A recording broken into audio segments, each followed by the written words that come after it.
J'avais pour une bergère d'Angers un simple et drôle de sentiment,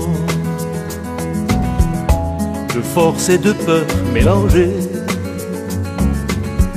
qui n'était pas de votre temps. Il ne fallait qu'être une femme, aux cheveux courts, aux cheveux blonds, pour oser affronter les flammes sur le bûcher de sa passion.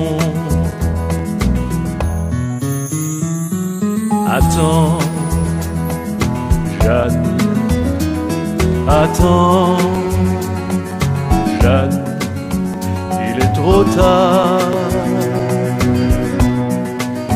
pour reculer. Attends, Jeanne, attends, Jeanne, c'est bien ici que Dieu t'attend.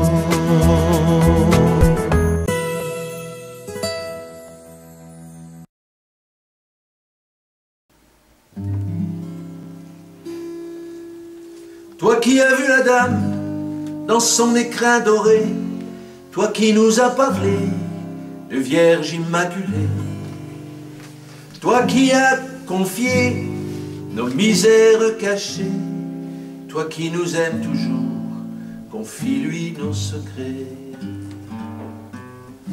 Mettez pas dans les pas de Sainte Bernadette et ses sabots de bois.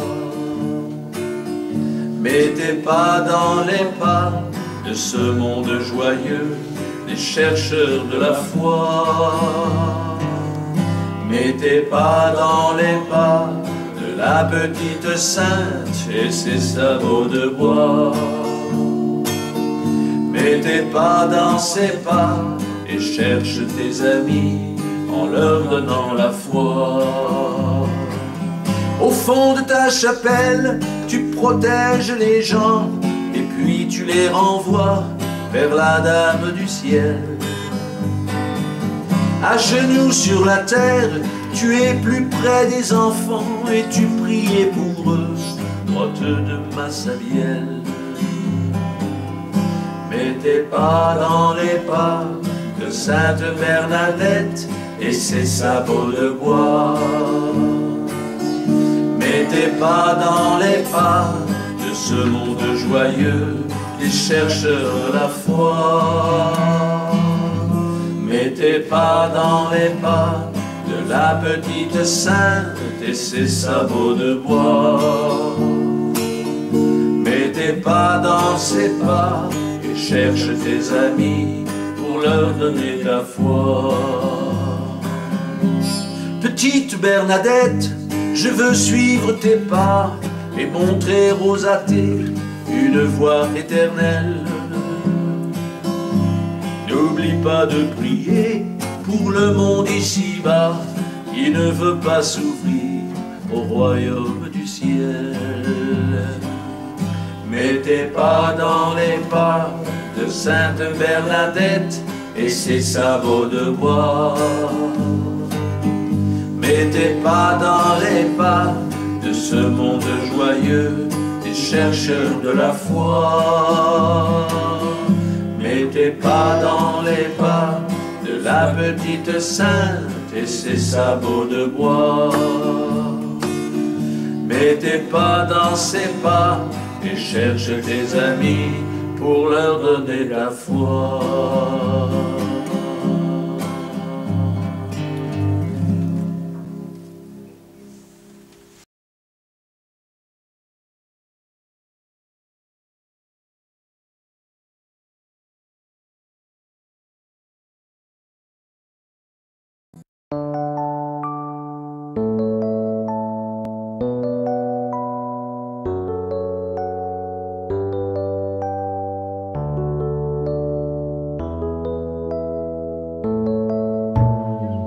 Tu n'avais pas encore 10 ans, mais tu rentrais déjà des champs, les bras chargés de toutes ces fleurs tu offrais à ton Seigneur. Tu n'avais pas encore 15 ans, mais dans ton sourire il y avait cette franchise des enfants que le Seigneur a tant aimé.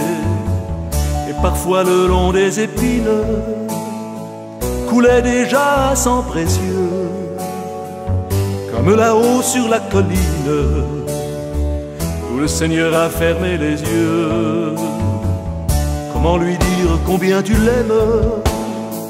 Dans ce monde on ne le voit pas. Tu sais qu'il n'y a plus de problème lorsque l'on marche dans ses pas. Petite Thérèse, au cœur de braise. Petite Thérèse, aux roses rouges. Tu n'avais pas même 25 ans, tu étais bien trop amoureuse pour te soucier du fil du temps. Quand on aime, on est trop heureuse. Mais le Seigneur, comme un amant, t'a désiré un soir d'été, prenant ton cœur incandescent à ces noces d'éternité.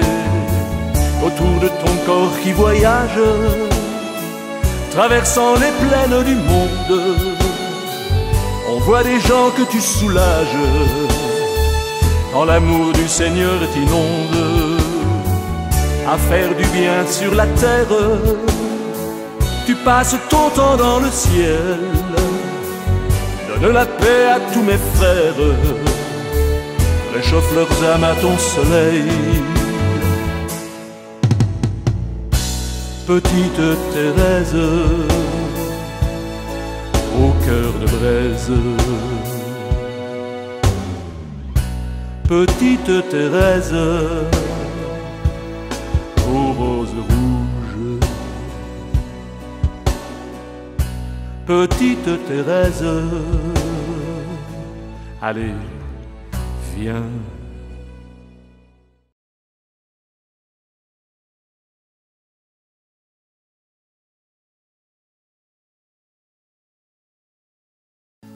Quand on vit dans son lit, sans même pouvoir bouger, sans pouvoir rien manger, qu'une seule hostie par jour,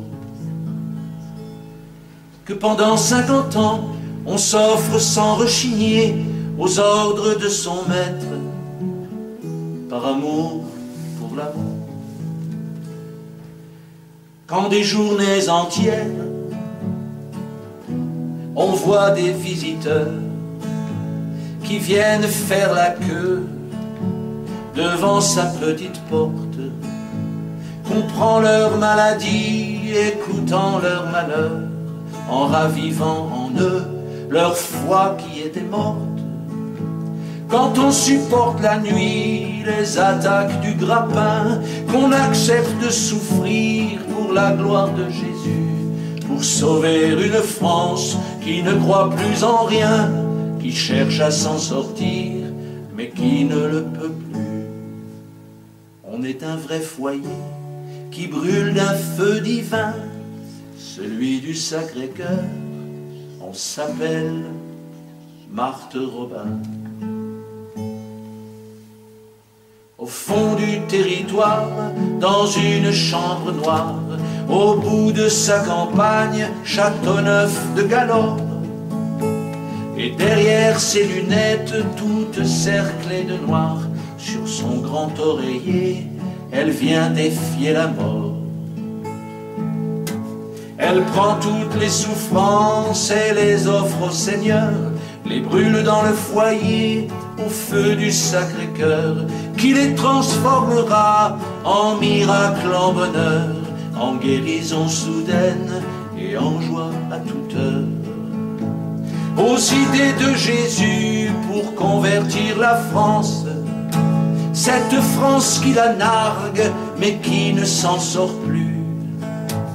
Elle n'hésite pas et elle pleure en silence devant son crucifix qu'elle n'a jamais perdu. C'est un petit foyer qui brûle du feu divin, celui du Sacré-Cœur.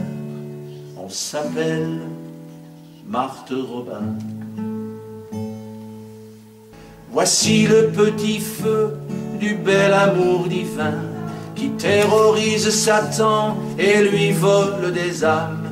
Terreur de Lucifer, angoisse du grappin. Mais la petite Marthe ne possédait pas d'armes.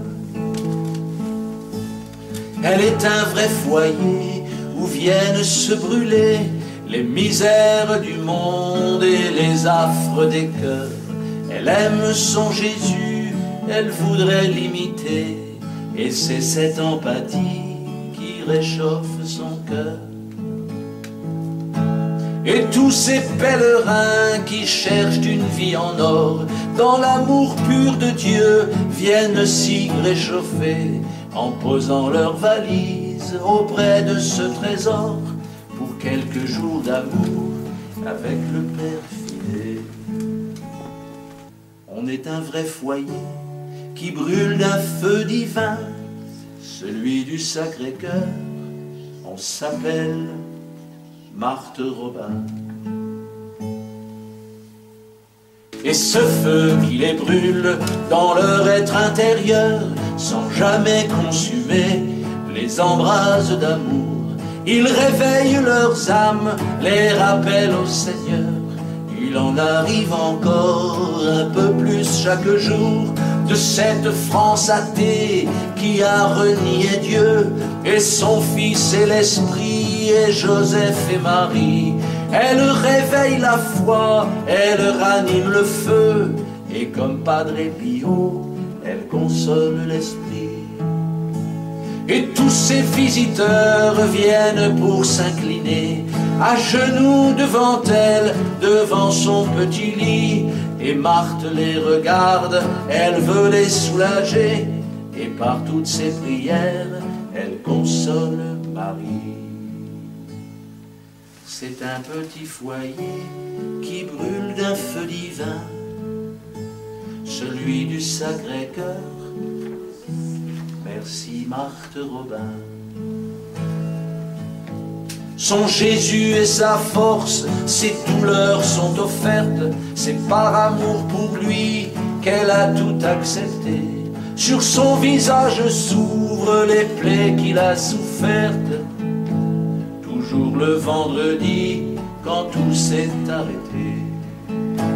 Mais Jésus la console, elle voit dans ses visions une église nouvelle, un capucin barbu, une Agnelle qui souffre au fond d'une prison, et des chapelles pleines et la joie dans les rues.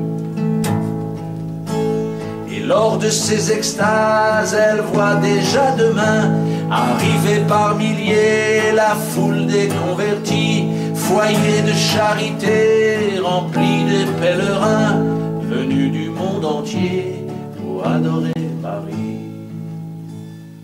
Pour ces petits foyers qui brûlent du feu divin, celui du Sacré-Cœur, merci Marthe Robin. Aux foyers grands ouverts où l'on prêche l'amour, ils viendront de partout et sans mondanité pour fonder des familles juste au nom de l'amour, par un secret divin jusqu'en éternité. Où dans une foi pure on accepte d'obéir, s'abandonnant à Dieu en écoutant sa voix. Où l'empereur Saint Joseph s'en vient pour les bénir, où l'amour-compassion réveille la vraie joie. Et Marthe les accueille et Marthe leur sourit, par son amour pour nous, l'esprit met dans son cœur tous ces gestes d'amour qui rappellent à la vie. Et ces foyers d'amour viennent inonder nos cœurs. Pour ces petits foyers qui brûlent d'un feu divin, celui du Sacré-Cœur. Merci, Marthe Robin.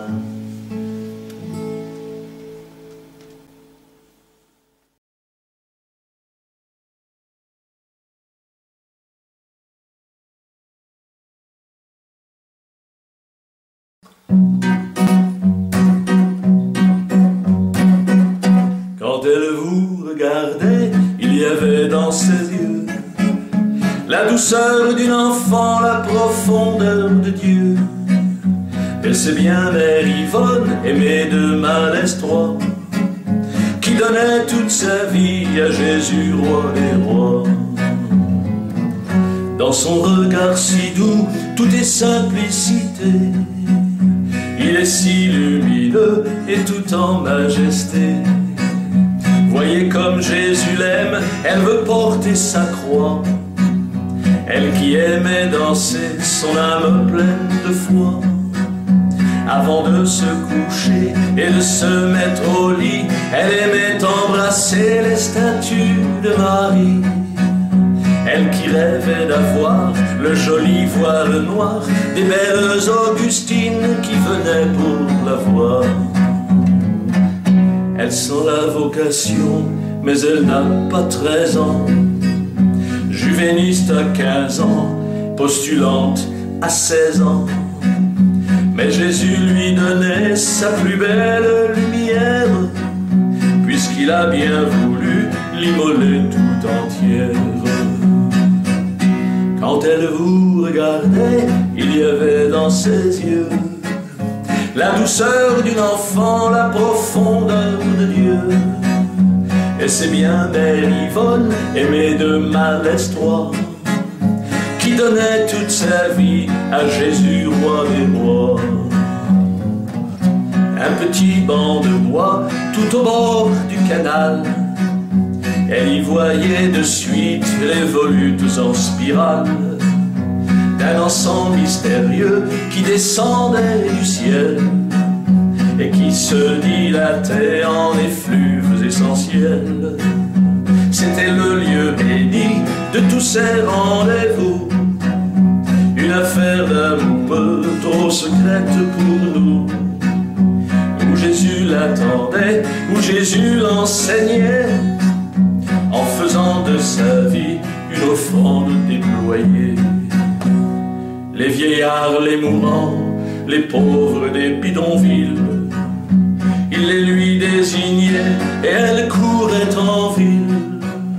Elle apportait secours aux veuves, aux orphelins, et aux mendiants perdus, elle apportait du pain. Quand elle vous regardait, il y avait dans ses yeux la douceur d'une enfant, la profondeur de Dieu. Et c'est bien Mère Yvonne, aimée de Malestroit, qui donnait toute sa vie à Jésus, roi des rois. Elle voyait l'ange Lumène et aussi la Hétarée, qui parlait avec elle en toute complicité.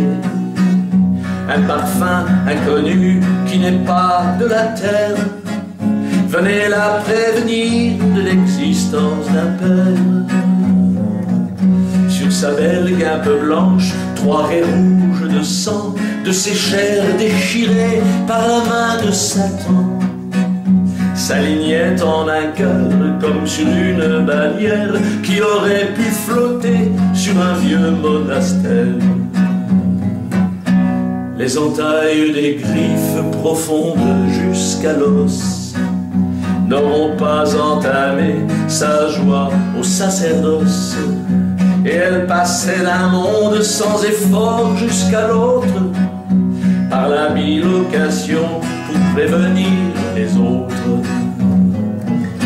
Quand elle vous regardait, il y avait dans ses yeux la douceur d'une enfant, la profondeur de Dieu. Et c'est bien Mère Yvonne, aimée de Malestroit, qui donnait toute sa vie à Jésus, roi des rois. Elle connaît les secrets de la déréliction et de désolation en vraie consolation. Elle demeurait cachée aux yeux de tous ses liens, puisqu'elle portait le monde pour sauver tous les siens. La nuit de son esprit et soleil de son âme, elle qui porte la France que l'Allemagne des armes. Elle refoule les horreurs des hosties profanées et offre à Dieu son cœur et ses plus belles années. Et pour que transparaisse à jamais son amour, sans chemin de traverse, sans sentier de détour, il mettait dans ses gestes l'harmonie de l'amour, se glorifiant en elle pour le reste des jours. Quand elle vous regardait, il y avait dans ses yeux la douceur d'une enfant, la profondeur de Dieu. Et c'est bien Mère Yvonne, aimée de Malestroit, qui donnait toute sa vie à Jésus, roi des rois. Quand elle vous regardait, il y avait dans ses yeux la douceur d'une enfant, la profondeur de Dieu. Et c'est bien Mère Yvonne, aimée de Malestroit, qui donnait toute sa vie pour Jésus et sa croix.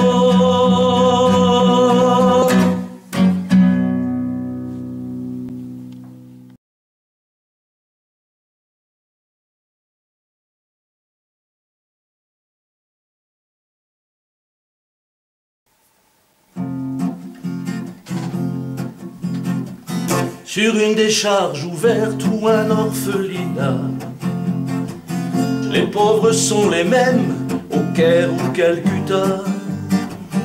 Et sœur Emmanuelle ou bien Mère Teresa amassaient la misère tout au bout de leurs bras. La misère en Égypte ou en Indonésie est la même partout où elle s'installe en semaine. Je l'ai vue dans le cœur des enfants de l'Asie, je l'ai vue dans les yeux des enfants du Yémen. Qu'elle soit mère, qu'elle soit sœur, elles n'ont qu'un seul cœur, c'est le cœur du Seigneur, le cœur du Sacré-Cœur. Qu'elle soit mère ou bien sœur, elles n'ont qu'un seul cœur, c'est le cœur du Seigneur, le cœur du Sacré-Cœur. Dans le fond du Bengale, au Maroc, au Congo, les pauvres sont toujours là, vous les aurez toujours. Dans les pays d'Afrique, au Burkina Faso, c'est en toute confiance qu'ils attendent mon retour.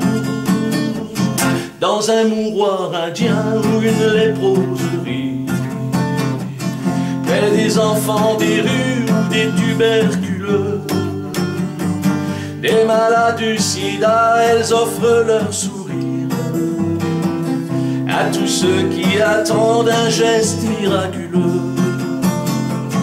Qu'elles soient mères, qu'elles soient sœurs, elles n'ont qu'un seul cœur, c'est le cœur du Seigneur, le cœur du Sacré-Cœur.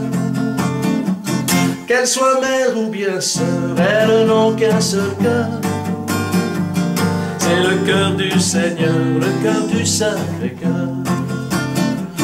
Et dans son sari blanc au liseré bleuté, la croix sur son épaule, elle fait la charité. Pour les enfants du monde, pour les déshérités, missionnaire de l'amour jusqu'en éternité, pour élever le monde par la Vierge Marie, et pour gagner aussi le sourire de Dieu. Pour repousser la misère, elles n'ont fait toute leur vie, priant dans leur chapelle pour leurs grands malades. Qu'elles soient mères, qu'elles soient sœurs, elles n'ont qu'un seul cœur, c'est le cœur du Seigneur, le cœur du Sacré-Cœur. Qu'elle soit mère ou bien sœur, elles n'ont qu'un seul cœur, c'est le cœur du Seigneur, le cœur du Sacré-Cœur. Par ordre ou par devoir, ou bien par certitude, au fond des bidonvilles ou d'un vieil hôpital, elles ont chargé de Dieu leurs vieilles habitudes. C'est l'esprit qui les guide de manière magistrale. Partout la même histoire, c'est cette pauvreté qui vient pour vider l'homme de son humanité.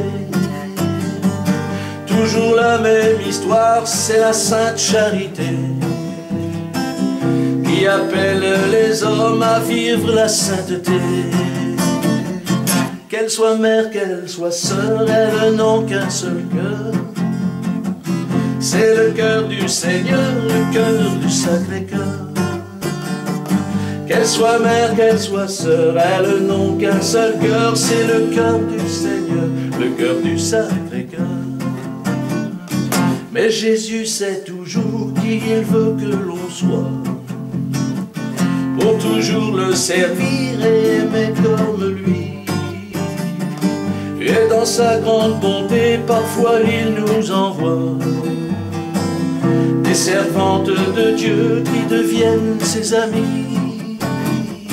Il nous a envoyé des âmes charitables, sœurs de la charité ou sœurs des chiffonniers. Et ce n'est pas l'argent qui les fait avancer, on s'en souvient toujours quand on mange à leur table. Qu'elles soient mères ou bien sœurs, elles n'ont qu'un seul cœur. C'est le cœur du Seigneur, le cœur du Sacré-Cœur. Qu'elles soient mères ou bien sœurs, elles n'ont qu'un seul cœur. C'est le cœur du Seigneur, le cœur du Sacré-Cœur.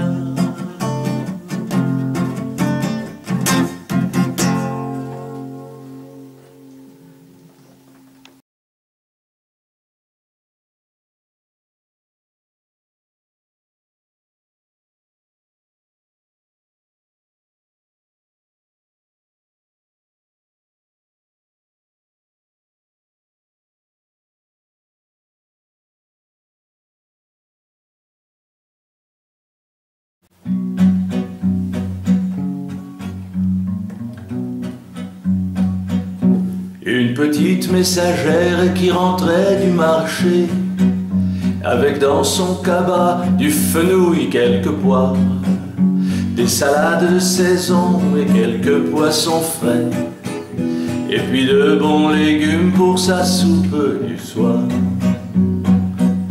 Moi j'étais son chauffeur et elle m'était sympathique. Je lui servais de guide dans les grands magasins, dans les aéroports, sur les pistes d'Afrique, car elle voulait partir toujours un peu plus loin. Elle avait dans le ciel un époux qu'elle aimait, et au fond de son cœur cela lui suffisait, car elle portait sur elle la honte de la France. De vouloir l'ignorer, c'était toute sa souffrance.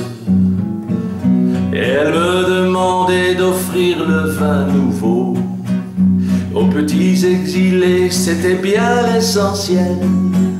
Seconde messagère de ces temps tout nouveaux, elle ouvrait ses deux bras souriant vers le ciel. La petite ménagère était une messagère qui portait sur son cœur le petit enfant Dieu. La petite ménagère était une messagère, il sortait de ses lèvres la parole de Dieu. Par ses lèvres de feu sortait la voix de Dieu.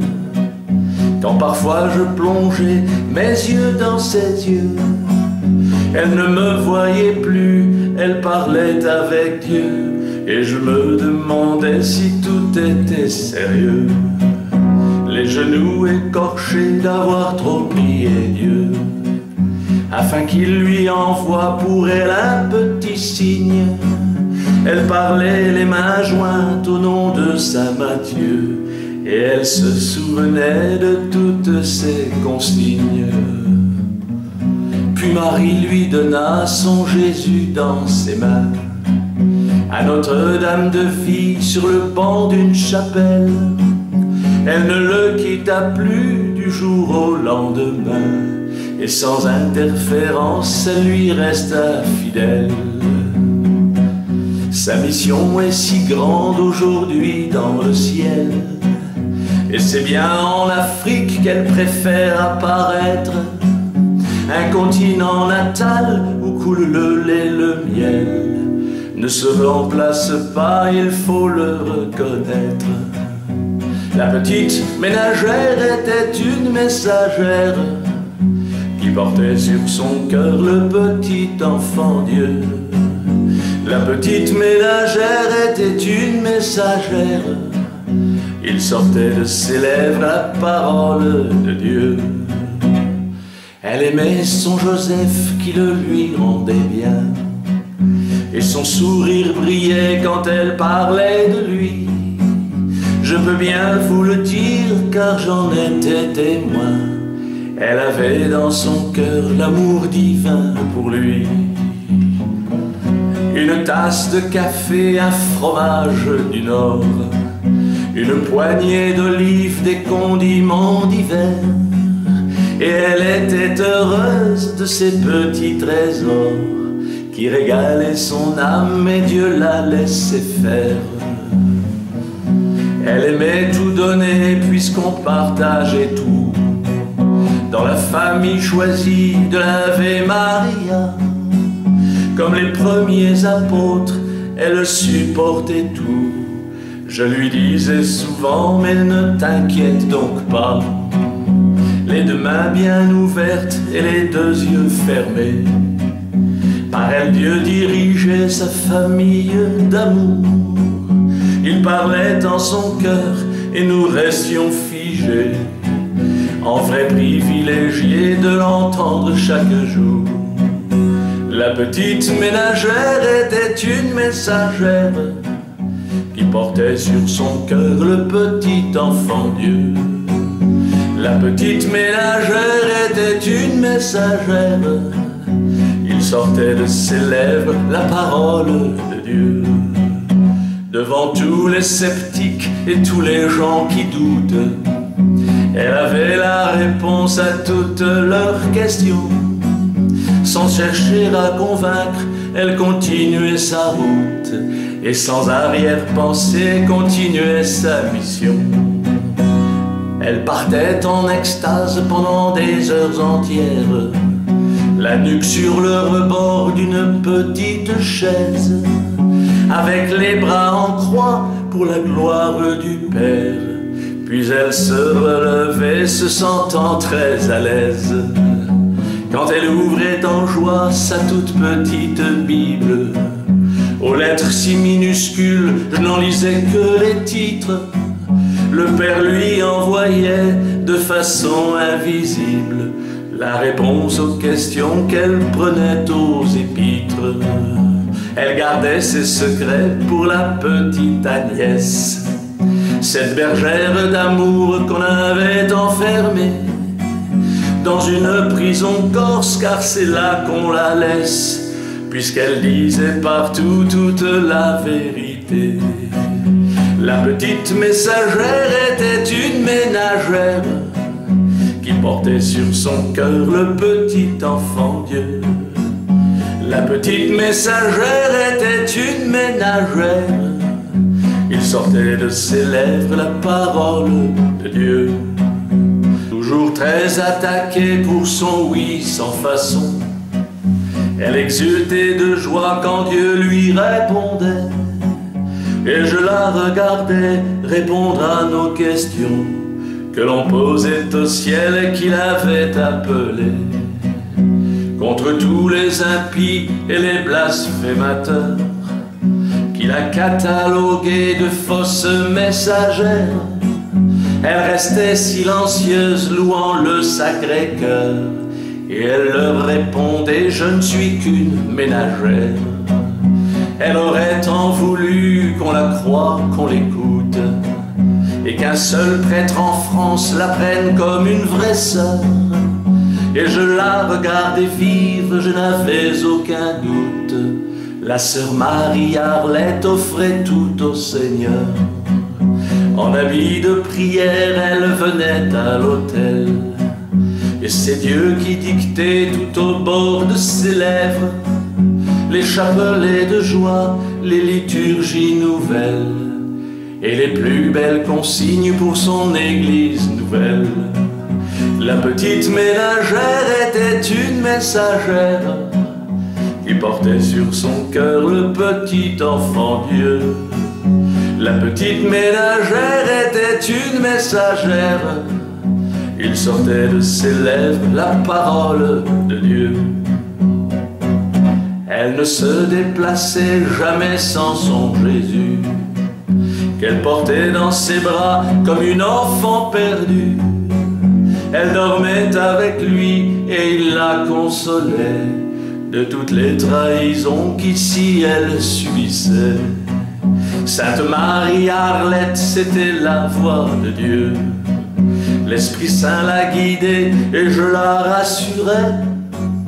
Quand elle riait aux larmes, je voyais dans ses yeux qu'elle devrait croire encore que j'étais son curé. La petite ménagère était une messagère qui portait sur son cœur le petit enfant Dieu. La petite ménagère était une messagère, il sortait de ses lèvres la parole de Dieu.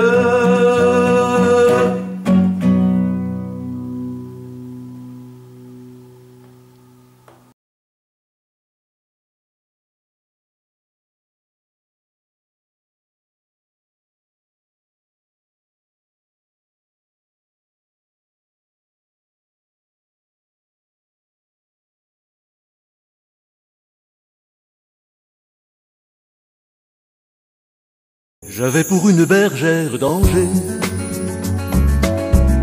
un simple et drôle de sentiment, de force et de peur mélangées, qui n'était pas de votre temps. Il ne fallait qu'être une femme aux cheveux courts, aux cheveux blonds, pour oser affronter les flammes sur le bûcher de sa passion. Attends, Jeanne, attends, Jeanne, il est trop tard pour reculer. Attends, Jeanne, attends, Jeanne, c'est bien ici que Dieu t'attend. Et de la Beauce jusqu'en Touraine, à la tête de son armée, elle traversait toutes les plaines. Je n'étais que son chevalier. Elle menait vers la victoire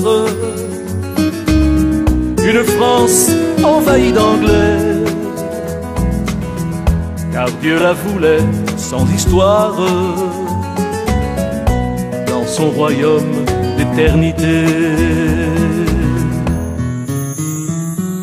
Attends, Jeanne, attends, Jeanne, il est trop tard pour reculer. Attends, Jeanne, attends, Jeanne, c'est bien ici que Dieu t'attend. Et sur la place du marché, À Rouen, tu n'as plus d'amis. Le seul qui te faisait marcher avec comme nom Jésus-Christ. Même si l'évêque est contre toi, ton âme, Jeanne, n'a pas brûlé. C'est Dieu qui, du bout de son doigt, à son service t'a désigné. Allez, Jeanne, allez, Jeanne, il est trop tard pour reculer. Allez, Jeanne, allez, Jeanne, dans ton royaume, tu nous attends.